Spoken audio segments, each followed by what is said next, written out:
அன்பான மக்கள் அனைவருக்கும் வணக்கம்ங்க. இன்றைக்கி நம்ம மாடித்தோட்டம் பார்க்கலாம். இன்றைக்கி ஆடி அமாவாசை, முன்னோர்கள் வழிபாட்டுக்கான சிறப்பான நாள். இன்றைக்கி நம்ம மாடித்தோட்டத்தில் நிறைய அறுவடைகள் இருக்குது, அது எல்லாமே பார்க்கலாம்.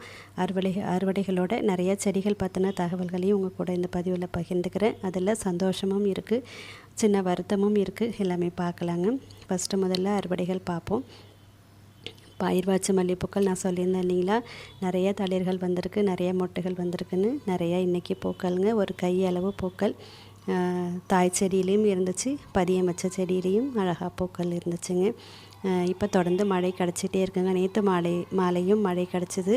நம்ம மழை பெய்யும் போது பாருங்கள், அந்த செடிகளுடைய அந்த பசுமை, அது என்ன தான் நம்ம உரங்கள் கொடுத்தாலுங்க, இந்த பசுமை நம்ம மழை பெய்யும் போது தான் பார்க்க முடியுது. பாருங்கள், அவ்வளோ சந்தோஷமாக இருந்துச்சு. தொடர்ந்து இப்போ மழை கிடச்சிட்டே இருக்குது.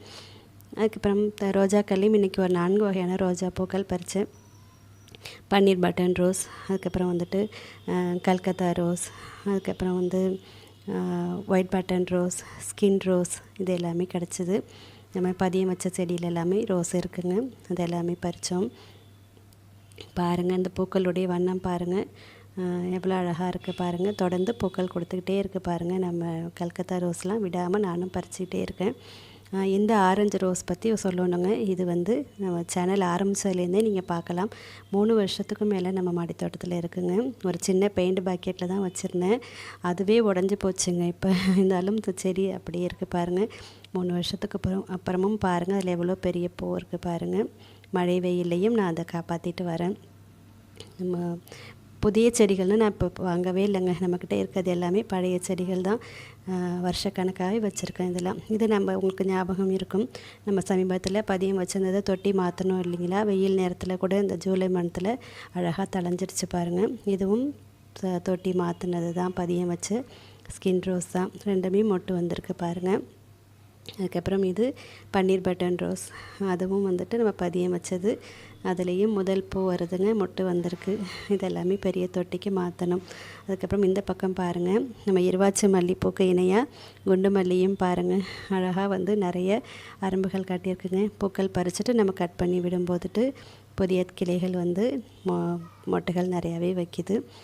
அதே போல் பன்னீர் ரோஸும் பாருங்கள், நம்ம பூக்கள் பறிச்சுட்டு கட் பண்ணி விடும்போது சின்ன சின்ன கிளைகள் அழகாக உருவாகிருக்கு பாருங்கள். அதில் மொட்டுகளும் வந்திருக்கு. நம்ம எப்போ பூ பறித்தாலும் கட் பண்ணி விடும்போது தாங்க புதிய கிளைகள் வருது. நிறைய விஷயங்கள் எல்லாமே அனுபவம் மூலமாக தான் தெரிஞ்சுக்கிறோம். அதுக்கப்புறம் செம்பருத்தியும் இன்றைக்கி 2 வகையான செம்பருத்தி இருந்தது. ஃபேண்டா செம்பருத்தியும் லைட் ரோஸ் செம்பருத்தி நான் காலையிலேயே பறித்ததுனால அது மலரலை. அதுக்கப்புறம் ஒரு மதியம் 11 மணி போல் தான் போய் அதை பறிச்சுட்டு வந்தேன். அதுக்கப்புறம் நம்ம நீலக்கொத்து கத்திரி, செடி அவரை, இதெல்லாம் பழைய செடிங்க, இப்போ விதை போட்டதில்லை, தை பட்டத்தில் போட்டது. அது எல்லாமே மறுபடியும் தழையுது. மழை பெஞ்சோன்னே பார்க்கலாம் காய்கள் வருதா என்னன்ட்டு. நம்ம பீன்ஸு மிளகாய் பாருங்கள், இவங்களும் இப்போ நிறைய பூ வச்சுருக்காங்க. இன்றைக்கும் 2 காய் இருந்துச்சுங்க, அழகாக இருந்துச்சு, அதுவும் பறிச்சுட்டேன். இதுக்கப்புறம் நம்ம விதைகள் போடணுங்க. எல்லாமே ரெடி பண்ணிகிட்ருக்கேன். நிறைய சந்தோஷங்கள்லாம் சொன்னேன். இப்போ கவலை பாருங்கள், பாரிஜாதம்ங்க 2 வருஷமாகவே இருக்குது, ஆனால் என்னன்னே தெரியலங்க, பசுமையாக இருக்குது பாருங்கள் செடியே. ஆனால் மொட்டு வச்சா மட்டும் விழுந்துடுது. அது எதனாலன்னு நீங்களும் சொல்லுங்கள்.